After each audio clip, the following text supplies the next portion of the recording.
தெளித்தா வந்து கார்த்திக் சார் வச்சு பண்றேன். ஆ, அப்போ ஒரு நாள் ஷூட்டிங்ல கார்த்திக் சார் கேட்டாரு, ஏன் பாஷ் உள்ள தெளித்தா அப்படின்னு. இல்ல சார், எனக்கு வந்து காதலிக்கு நேரம் இல்லை மாதிரி ஆமா. ஒரு படம் பண்ணணும் அப்படின்னு ஆசை. அப்ப அதுல முத்துராமன் சார் நடிச்சிருந்தாரு, உங்க அப்பா நடிச்சிருந்தாரு.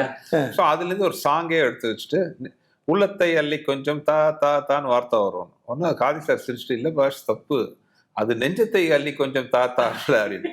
ஐயோ, தப்பாவா டைட்டில் வச்சோம், தப்பா டைட்டில் வச்ச டைட்டிலா உள்ள தெளித்தான். ஆல்ரெடி அனௌன்ஸ் எல்லாம் பண்ணியாச்சு, மாத்த முடியல. சரி, நெஞ்ச தெளித்தான் மாத்தலாமான்னா முடியாத காரியம், ஆல்ரெடி அனௌன்ஸ் பண்ணிட்டோம். ஸோ தப்பா வச்ச டைட்டில் அது. அந்த மாதிரி கேங்கர்ஸ்ங்கிற வார்த்தையே இல்ல.